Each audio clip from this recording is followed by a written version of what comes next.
Hi y'all, this is House Guest and I am your host, Kenzie Elizabeth.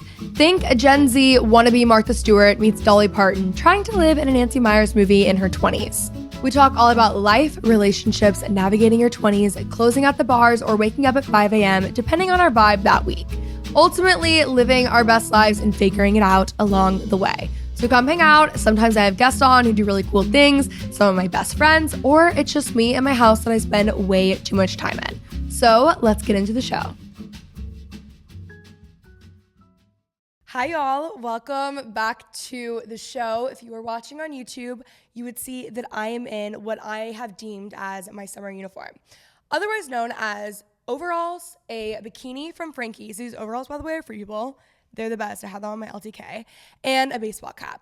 I'm getting ready as we speak for a little barbecue pool party that I'm hosting. I was running around the house and I looked in the mirror and I said, I am my mother, okay?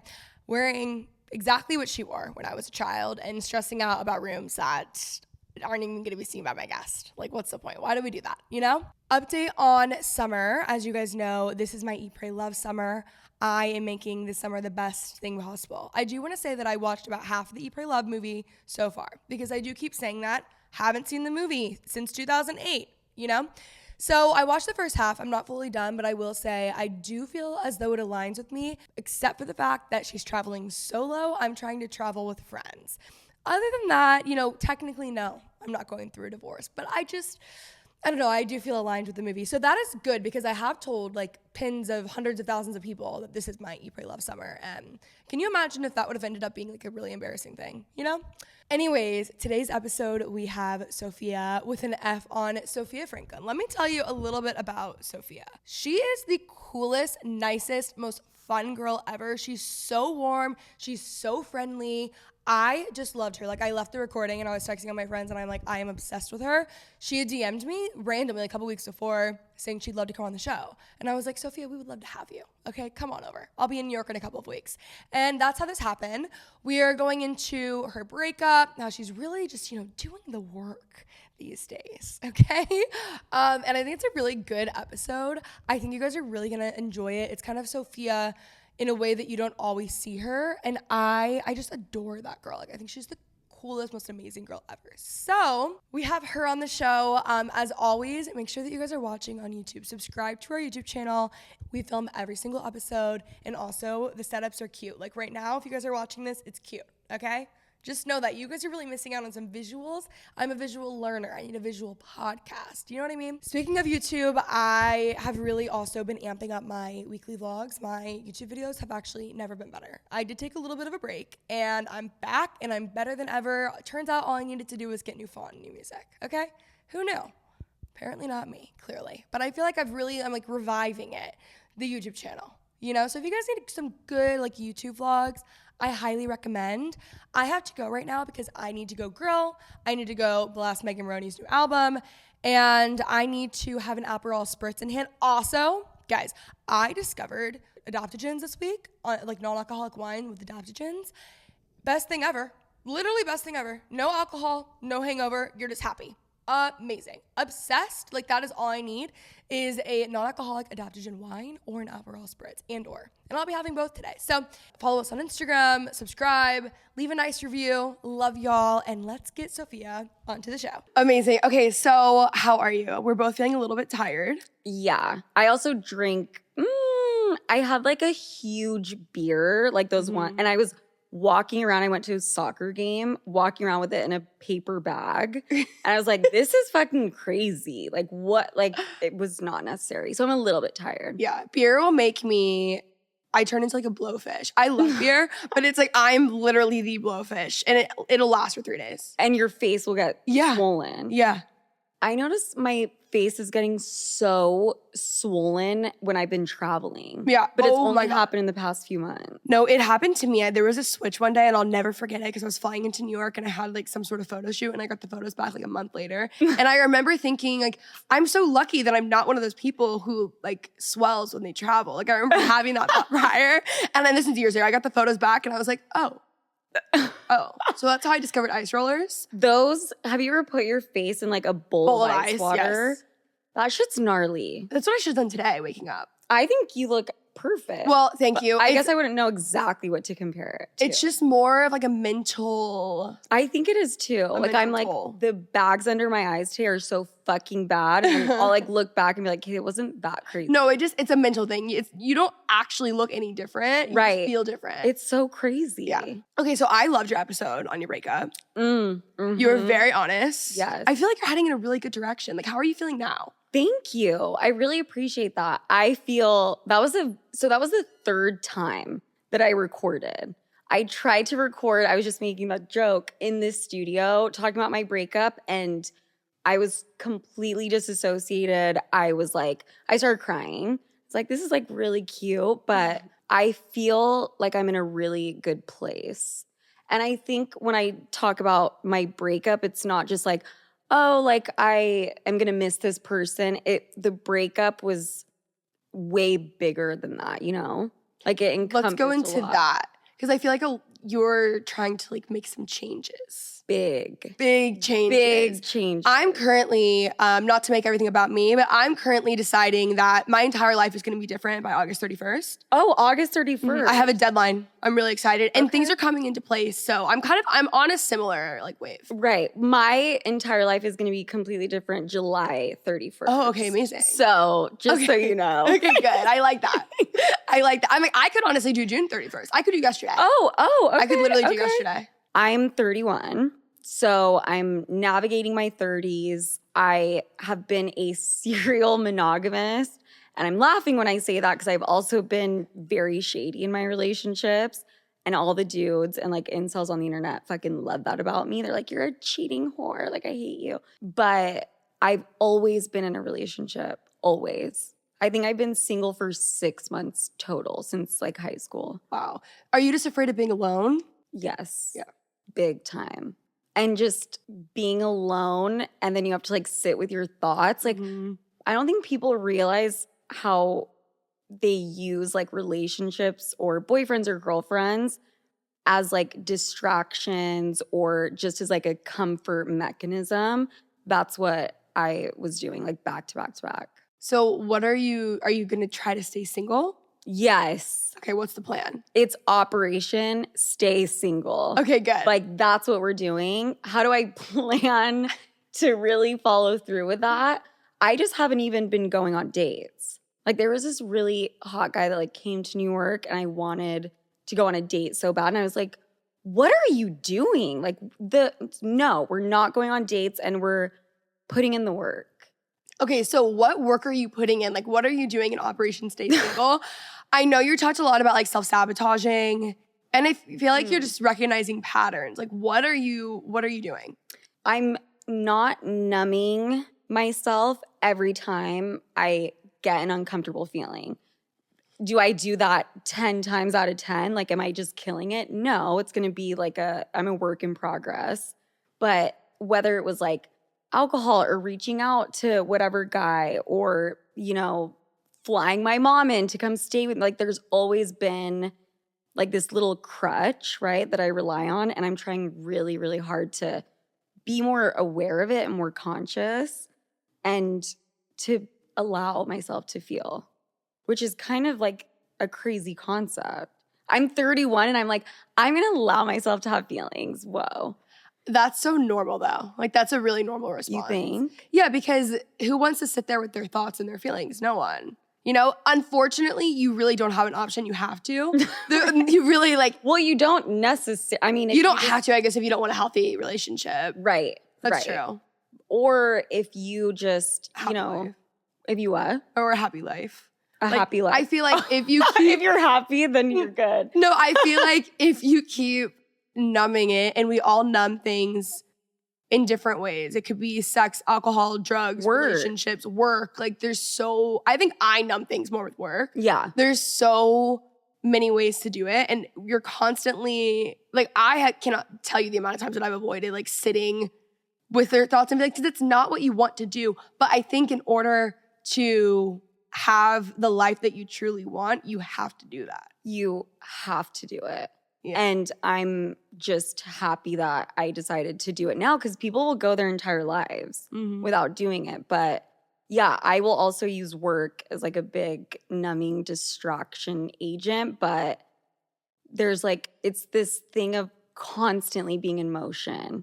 Like you're never sitting still, so you don't have to deal with anything. I'm trying to change that, but we'll see. It will take a minute. And it's not like the fun option. No. You know, like it's not what you want to do. No. But it's good. It is really good. Do you do that? Like, do you allow yourself to just... Yeah, I am pretty good about it, but there's been so many times in my life where I haven't wanted to at all, but I can feel myself doing it. Like currently right now, I have booked like 4 trips in the next couple of months, like in the next like couple of weeks. Okay. So it's like I know that part of me is like I feel like I'm trying to do that, and the other part of me is like I need like an eat, pray, love summer. Like I really just need to like get out and do things. By the way, I keep saying that to everyone. I don't even think I've ever seen the movie. If I saw it, I was 8 years old. Okay, I watched half of it. And then it was fine. Like I love Julia Roberts, but like the whole sentiment I love. Like I'm like, do I go to Bali? Like do I go backpack? Like And find yourself?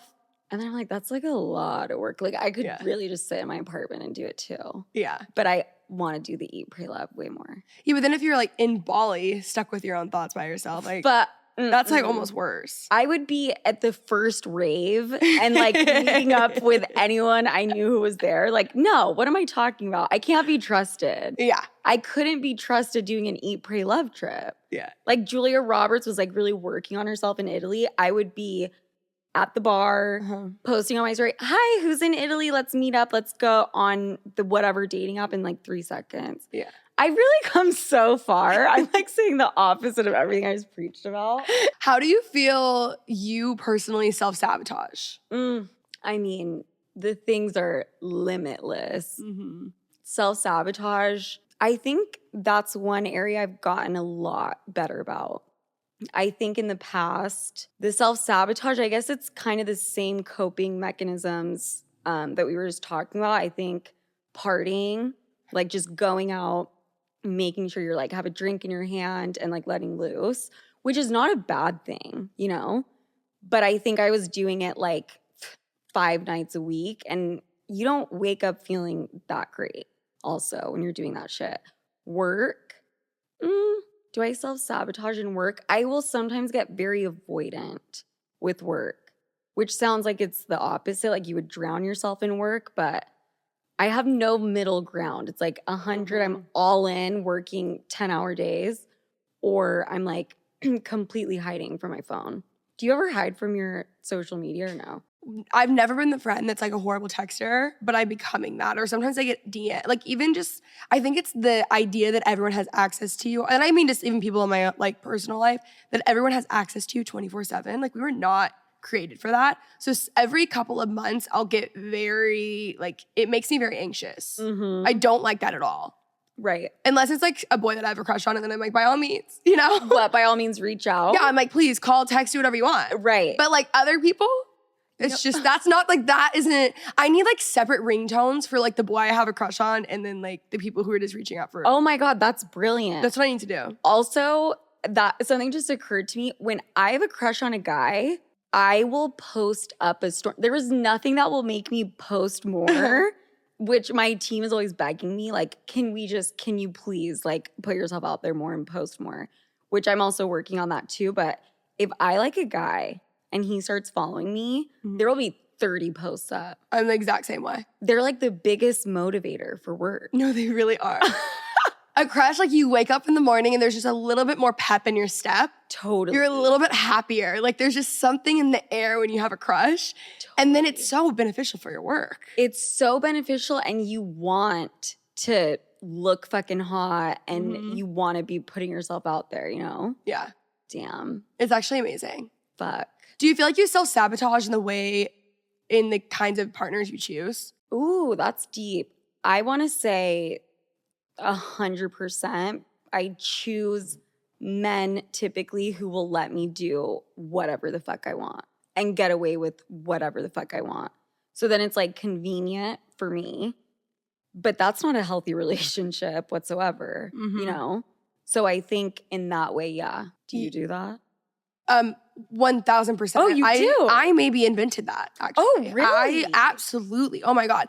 Well, okay. Yes. And then I think the way I was always in relationships up until like 3 years ago. And then I went through this whole like, I'm going to be single stunt. And you find so much peace in it. It's like, I want literally no one now. Like, How long I'm have you coming been out of that now. single? Like, now I've decided I'm like basically getting married next year. It's like what I've decided.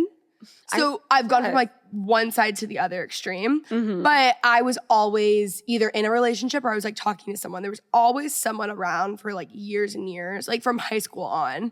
And then, I think with those relationships, I was making bad decisions because I think like the kind of guy I really want to be with almost like threatened me or like scared me a little bit. So I would choose guys that were not at that level, if that makes sense. And like some of them are great. Like it's not, I like kind of feel bad. I don't feel bad for all of them, but like I would definitely like date down, I think is what I was doing because it somehow gave me a sense of safety that like, oh, like they're not gonna leave. Right. Even though when you date down, you're going to break up eventually because like they're not going to meet wherever you're at. Totally. And it's gonna cause an issue. So like you really, that doesn't even help. Like it really makes no difference. You actually should just not do that.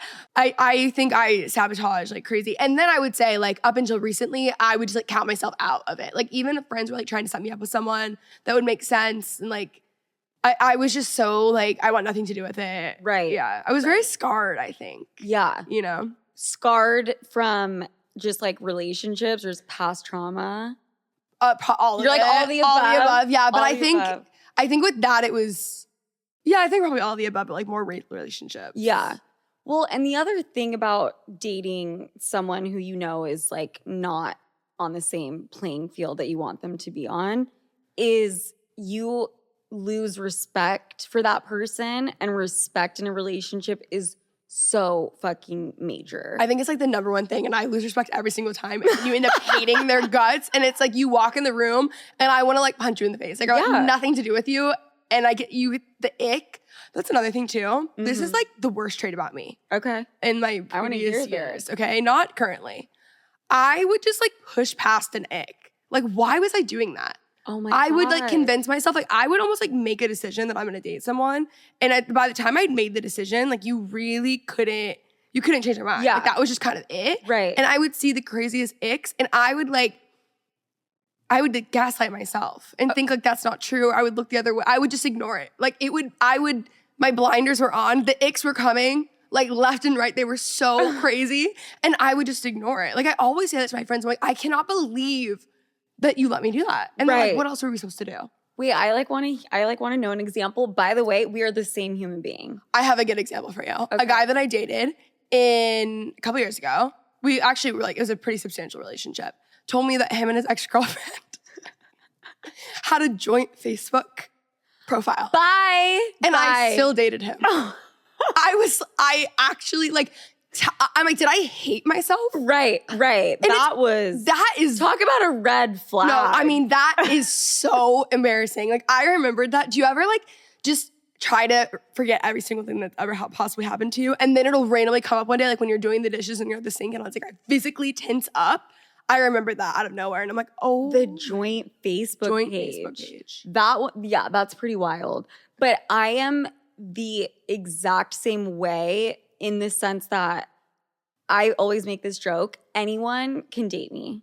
Anyone. If you catch me in the window of me being single and you are, a 7 and above in terms of being attractive, smart, successful, I'm like, we're together now. But that's it. I've never once dated for similar values. That's another big change that I'm trying to implement. Yeah, I get that. I say that about a lot of relationships. I'm like, they really just caught me at the right time. Because if it would have been any other day in any other location, there would have also, like, proximity is such a thing, especially when you're younger, like college days, obviously, but I can only imagine, like, even people with, like, a traditional job and coworkers and stuff, like, when you're around people all the time, it just, like, distorts your view, and suddenly you're dating them, and it's like, I would have never dated these people if I were not around them all the time. Right. Oh, that's really interesting. It's a proximity thing. Like, there's some sort of theory out there, I'm sure. I'm sure. For me, it's also, maybe for me it's less proximity and more persistence. Like if it I'm also that way. I can be convinced of anything. You should see the guy that I dated last summer. I mean, this was my worst. And it was the same. It was this guy who had always been into me. We've been friends forever. And he kept trying and kept trying and kept trying. He caught me on a good day, gave him a chance. Worst decision of my life. And again, like, I can't even, you would be disturbed. I mean, I have so many relationships like that too, where I'm like, I am embarrassed. Yes. I was with now he's my ex, shopping, and I have this one particular ex who is like my biggest regret, embarrassment. And he like came up to us and said hi to me, and I wanted to disappear and like crawl into a hole. At first, I didn't even like introduce them. I was like, "Oh, hey, what's up?" And he like introduced himself, and he's like, "I used to date Sophia," and I was like, "Shut the." He said that? Yeah. I was Why like, would he say that? "Excuse me, I ran into you in the mall. I've ignored every single phone call. Shut the fuck up." But yeah, if a dude acts super persistent, I will assume that means like, oh, they really love me. Yeah, and like I can't pass up on this type of love. I need someone to be obsessed with me, and that is the issue. Another thing I'm working on is that I'm trying to become a slow burn sort of girl. Ooh. That I think is really gonna be my key. So maybe we do that together. Yes. I don't know about you, but like I always give this example. A guy that I dated a couple years ago, it's like I shook his hand when we met, and we shook hands, and I knew I'm gonna date him. It was that fast, and it was so insane, love bomby, crazy. It was so much fun. Like I had a great time, don't get me wrong. Right. I don't regret it, but like it was really unhealthy. And also it was like, it crashed as quick as it like, whatever the saying is, you know?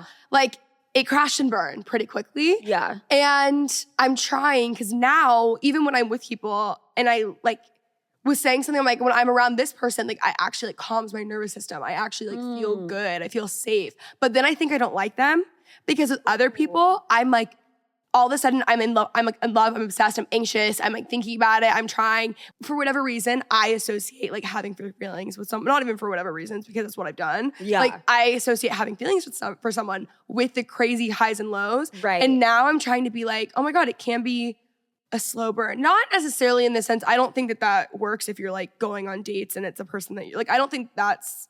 What do you mean? Like, I don't think if you like don't like someone immediately, you right. You know, but like if it's like someone that you're around, like a friend or something, and it just can happen and it can be a slow burn, I can allow that. But because I'm so like, no, I know it. Like this is what's happening. It's been very difficult. So I'm working on a slow burn because I do think it's healthier, and I think it would be pretty good. I think it would be more than pretty good. I think it would be exceptional. And that is now, I'm adding that to my list of slow goals. Burn. This slow burn, and not confusing intensity with real love. Like real love is not that necessarily. Another mistake I made was I used to love the loudest guy in the room. Like, that was my type. I'm like, if I were to Ooh, that probably got you in a lot of trouble. Yeah, and by the way, they like all love cocaine, like too much. Like it's like, then you need someone who can like eventually like survive in life. Yeah.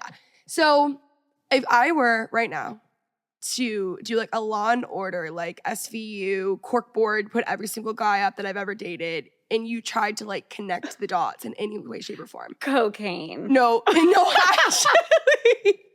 I like, no, their personalities, like I love a personality that is definitely, but like there's really no correlation between them. Like they don't look the same, they don't act the same, they don't whatever. Besides the fact that like 99% of the time they were the loudest in the room.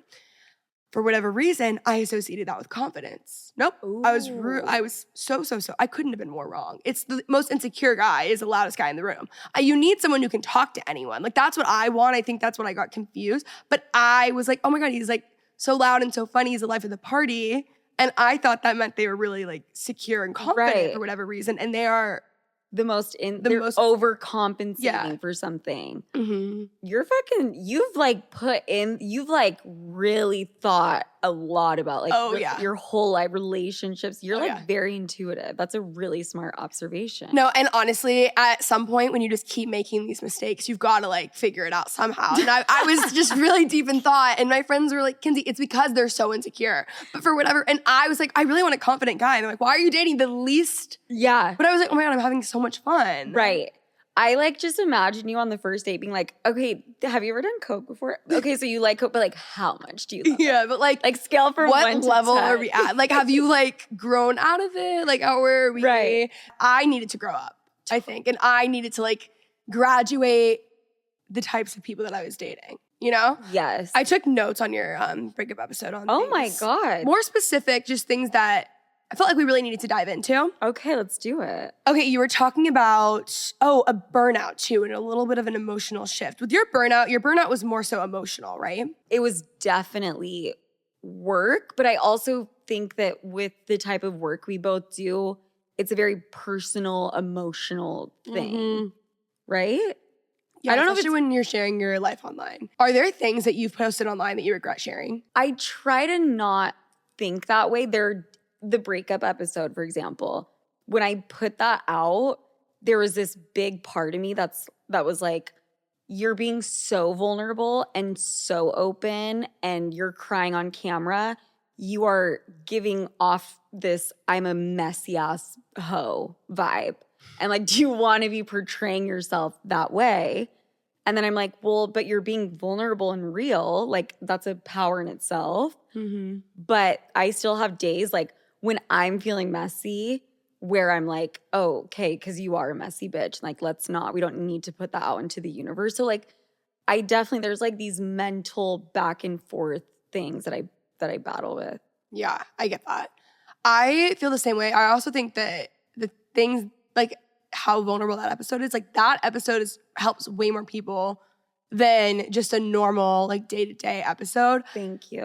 So I think it's important. I too try not to think about it. There's definitely a couple things that I'm like, yeah, I probably could have just not. Totally. But it's like, I mean, you've been posting content since you were how old? Like 16. Young.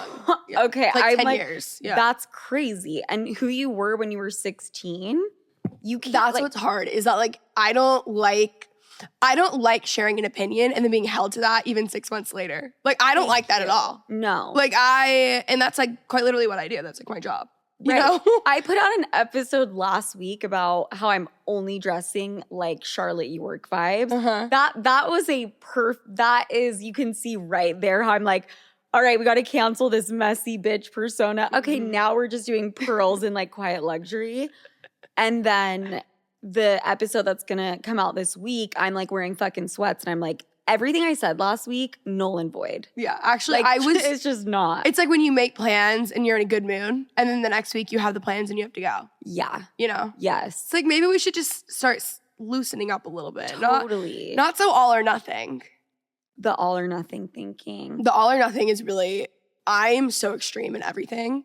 And all or nothing has really gotten me in a lot of like bad situations. Yeah, same. It's like it's a good quality when it is used for good. When it's lighting a fire under your ass. Yeah. But then it's like, I had that kind of relationship with working out for a really long time. If I'm not going to put an hour into this workout at the gym and like do fucking every single thing and go crazy, like what's the point? And then I had this big shift happen like in the past couple years where I'm like, no, even if you just like do yoga or go for a walk for 10 minutes, that's massive. That's huge, you know? And so, yeah, that's like something I'm definitely working on too. It's just the small wins. Yes. Since you're making all these changes and I feel like trying to be really like introspective, really working on yourself, is it overwhelming? Like, is it exhausting?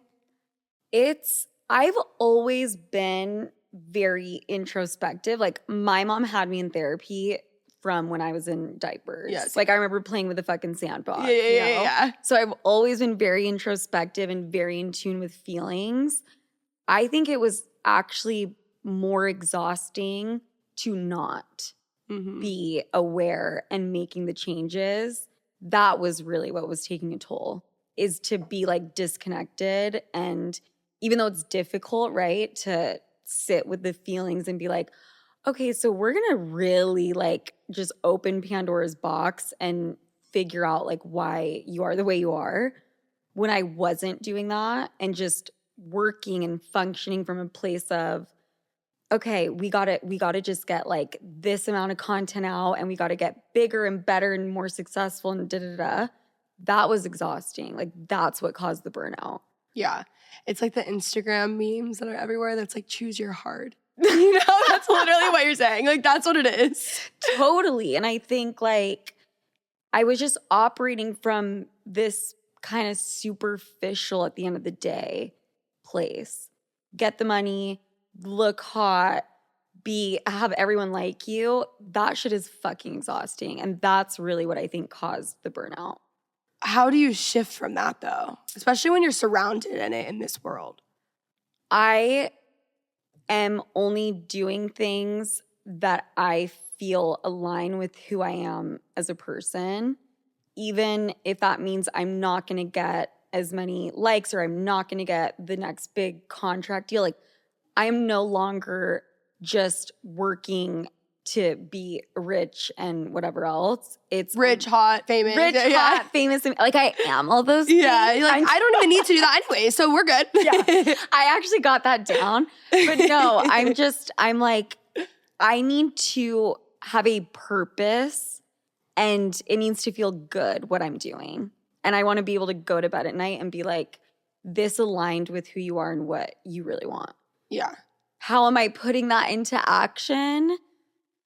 That remains to be seen. I mean, with my work, actually, like even the content of my episodes, I was really keeping my dating life off limits and would not talk about it. That was another reason that breakup episode was like a huge deal too.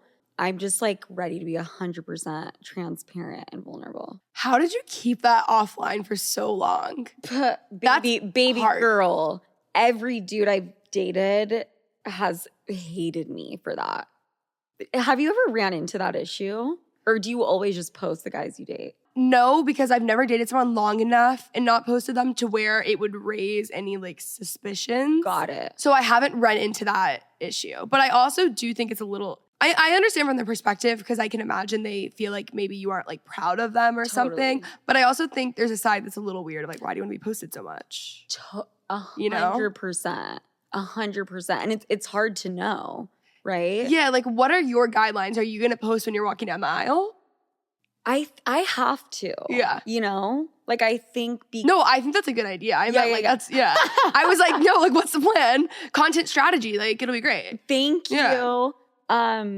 Yes, I'm going to be public, but in a way that feels good to me with my next relationship for sure. But it's kind of like a difficult line, you know? Are you looking for like your husband in your next relationship? No question. Oh. It's husband. It's not all or nothing thinking husband or it's not happening. I plan to just go into dating when I do decide to do it so intentional. Are you going to like make a list? I have made a list. Do I remember what's on it? No, but I definitely will look at it after this recording. But yeah. And you're looking for like husband. I am just like open to dating for the first time in so long. And I decided I just have loved being single for so long. Like, can I ask you how? Oh, and, yeah. Like, can you teach me and tell me? Okay, so here's what's so fun about being single. You have full control over your life and your emotions. You can do whatever you want. You can be the most selfish you've ever been in your entire life. You can truly do whatever you want to do. Even right now, because I'm like convinced I'm gonna fall in love. Like, even right now, I think half of the reason that I'm like booking all these trips and stuff is because I have this mentality of like, I'm gonna find someone and soon I'm gonna have to start taking their plans into account. Yeah. Because I'm so, for whatever reason, I just am like, no, I'm literally gonna be my husband. It's gonna be like game over. Right. So I'm like rushing to get things done. But at first, the only time, up until recently, the only time that I have really ever wanted to be in a relationship is right after I got out of one. Because I was trying to avoid being alone, not because I wanted to really, there was no one in particular that I wanted to be with. I just didn't want to be alone. Right. So that was the only time I really missed it. But then once I would get into my groove of being single, I also think, by the way, I, of course, took it a little bit too extreme, you know, not surprising for us. I got too comfortable. And so I would like stop dating. I would stop like, but I've just loved being single. Like it's so much fun. And then I also have like the best friends. We've done so many girls trips. And like I'm not sitting home up until now I am, but like recently I was never like, when people would ask me like, what do you do when you're like, do you ever feel lonely? Because I like live alone also. And I'm like, no, I never,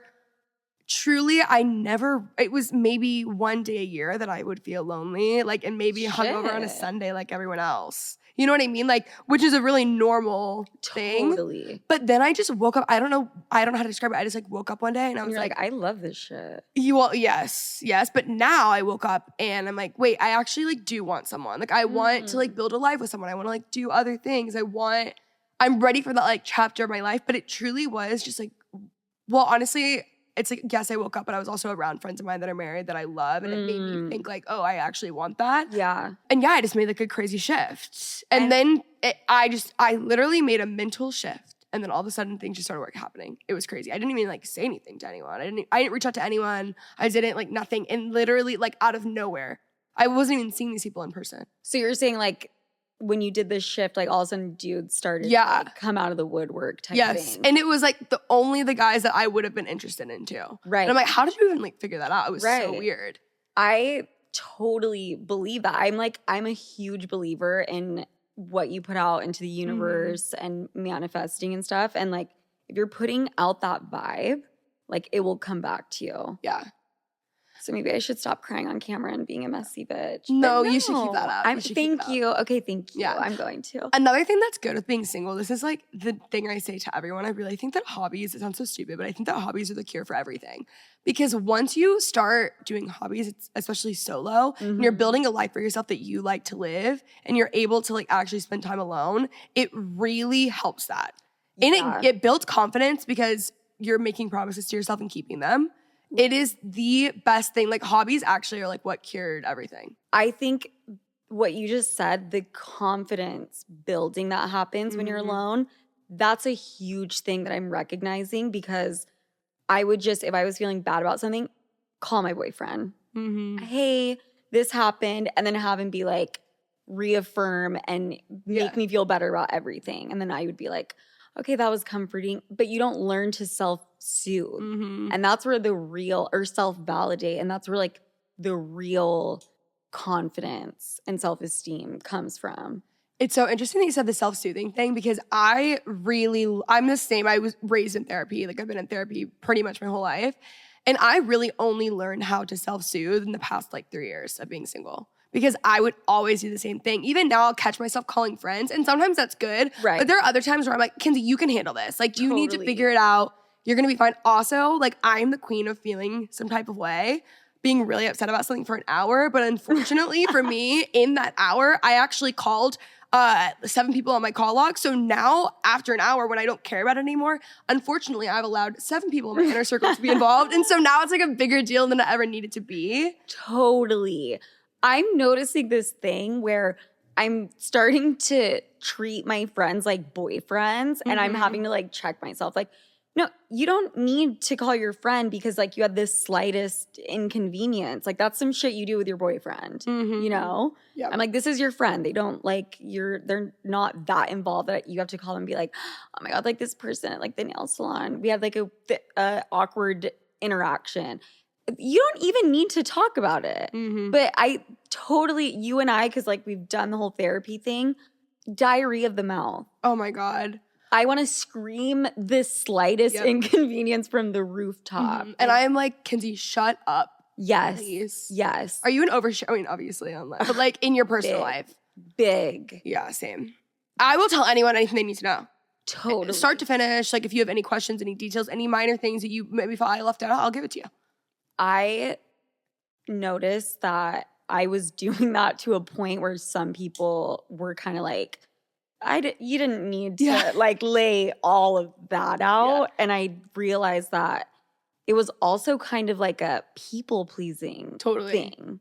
Totally. And I'm trying to not do that and be like, you don't need to like please this person. You don't need to overshare to like make them feel comfortable or what have you. Are you a big people pleaser? I didn't think I was. And now that's the other thing when you get out of a relationship, you start to notice all these things about yourself. I think there's definitely an element of people pleasing for sure. But at the same time, like a big part of me doesn't care. No, I definitely do. I feel similarly. Like I never would have said I was a people pleaser until this past year. I'm definitely a people pleaser in work.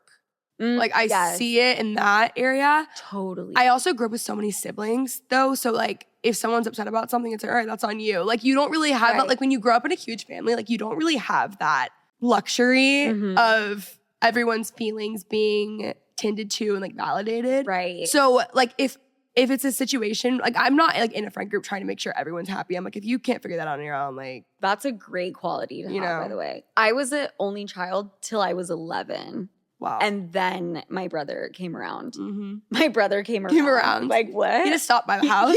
He was born. Like, okay. I think that could have been a little bit more benefit. And my mom really catered to me and coddled me.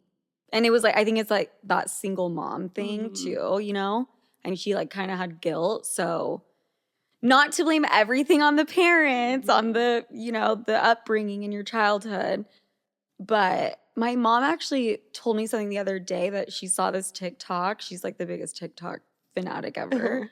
That your 30s are the time where you start to blame your parents for everything and start to notice how they fucked you up. I started doing that at like 16. I honestly, like, I love my parents, love you guys, but I'm like a decade ahead of that. Right. Yeah. Good for you. No, and I love my parents. Like, they tried their best and stuff, but I think your childhood informs who you are.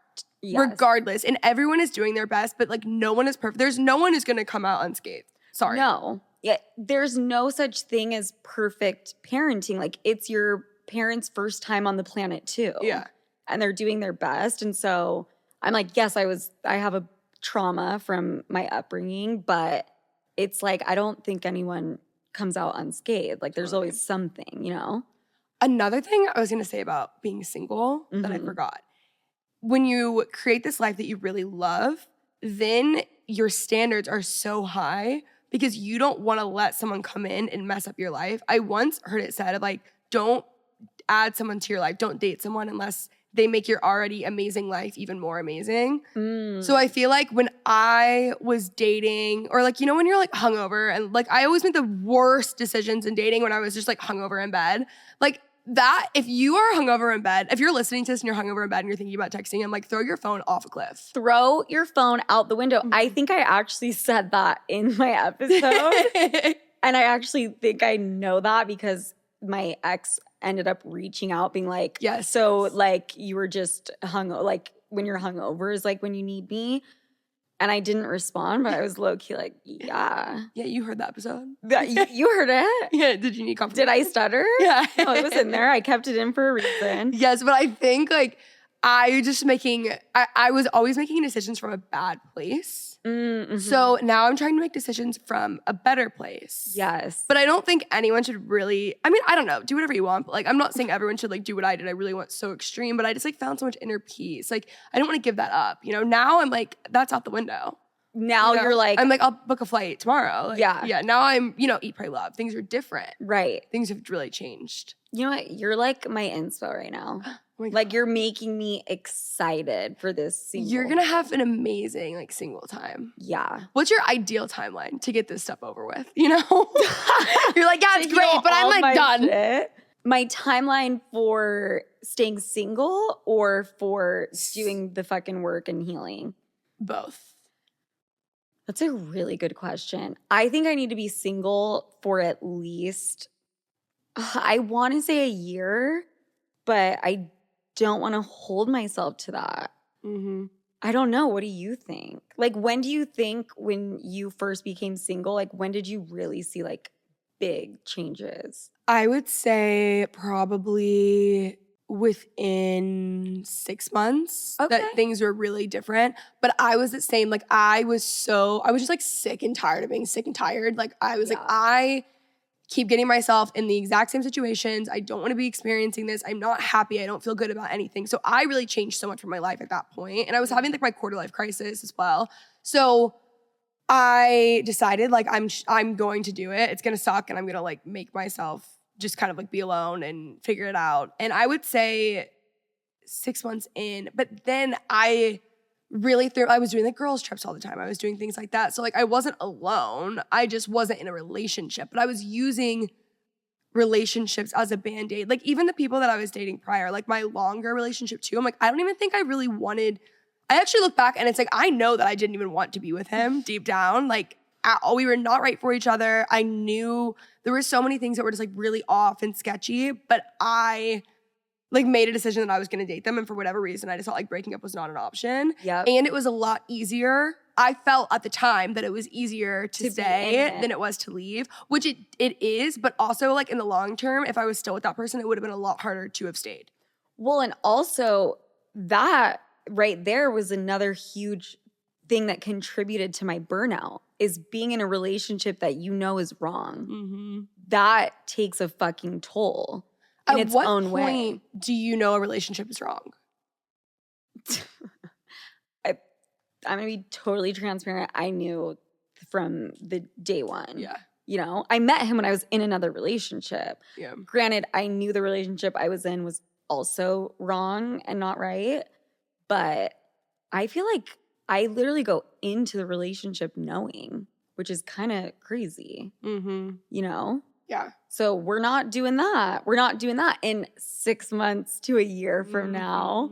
When you have a slow burn. A very slow burn. Yes. Totally. Very slow. Like, in matter of fact, it could start tomorrow and just start burning. Yes. Really slow until 6 months from now. Yeah. I like maybe have one conversation and then we don't talk for like a few months. Maybe they spend the summer in Europe. And Thank you. You travel around, that you guys come back. It's a cute, like, meet cute somewhere. And yes. That's what happens. I wanted to ask you, when you were, so those first 6 months, were you talking to dudes at all, or were like dudes off limits? It was really like, and again, I don't think the way that I did it is great, because I became so closed off. Like, even my friends that have met me during the past couple of years versus the friends that have known me for the past decade, like, those friends like can't even picture me like really liking someone. But with my other friends, they're like, you were such a relationship girl. Like, it's really, I was so night and day.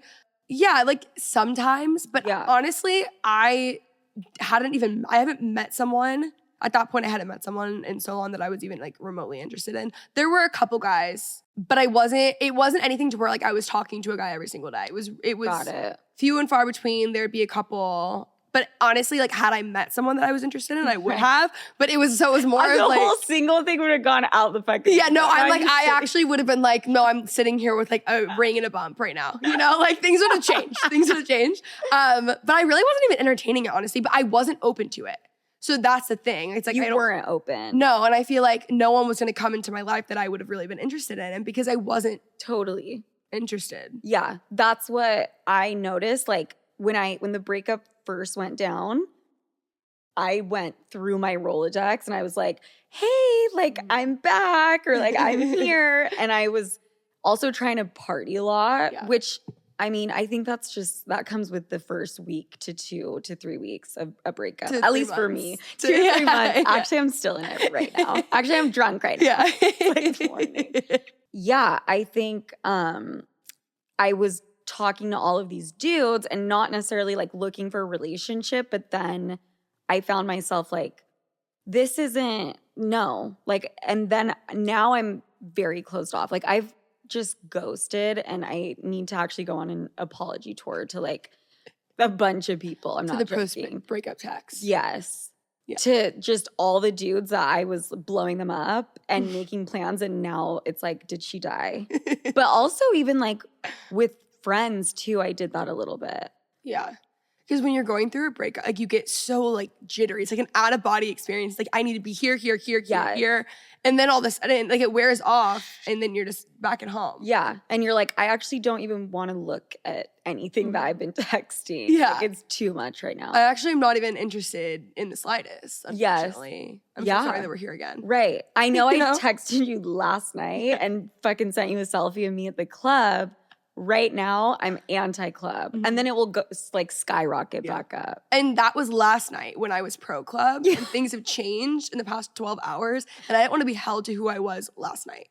Thank you. I'm human. I'm evolving. And you know what? That's my truth now. Yes. I'm excited for the journey that you're on, because I do think that you'll end up, and like for myself as well, I think that you end up becoming the kind of person that would be with the kind of person that we both want to be. Yes. Like, I think it's unfortunately like necessary evil. It is. You have to do. It is. Like, you have to put your time in. You do. And how fortunate are we that we're doing it? Well, I'm not going to put us in the same category. I'm definitely older than you, but we're putting in the work now. Yes. Because again, there are so many people who never do it. And they just live their lives, you know, like in relationships that aren't 100% for them. Yeah. I would rather be, would you rather?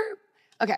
Ooh, I know where this is going. I'm like, Would you rather be alone for the rest of your life or be with the wrong person? I'm going to have to say for the first time in my life, alone. Same. Honestly. Because I think at the end of the day, you only take yourself with you. There's nothing lonelier than being with the wrong person. Yep. There's no worse feeling. Like I can remember I went through this, oh my God. Like my body is like physically tense. Like I went through this phase. I was dating a DJ when I was living in LA. Like dark. We've all had them, you know. But it was not. At least you guys dated. DJs just fuck me and then like throw me to the side. He wasn't like a cool one. Like it wasn't like, you know. But I remember I've never felt lonelier or more isolated than when I was in that relationship because by the way, I never really liked him. I was dating him to get over someone else is what was happening. And to not like go back to that person actually more than anything. So I use it as a buffer that lasted far too long. I think we were together for like 8 months. Like it was actually like an extended period of time. But I was so lonely and that made me realize I'm like, I would so much rather be alone forever than do that. Yeah. Was it the type of relationship where it was like you felt insecure around him or it was just like I felt nothing. Okay. That was it. Like it was just the convenience of having someone to be around, but I didn't even want to be around him at all. Like I had like my friends come and visit from home and he lived 5 minutes down the street and they were there for 5 days. I didn't even try to introduce them. I just simply didn't care. Like it was so dark, but it was truly because I didn't want to be alone. Yeah. And that's a huge indicator in a relationship. If you try to keep your friends and your relationship 1,000,000% separate, that's kind of like a red flag.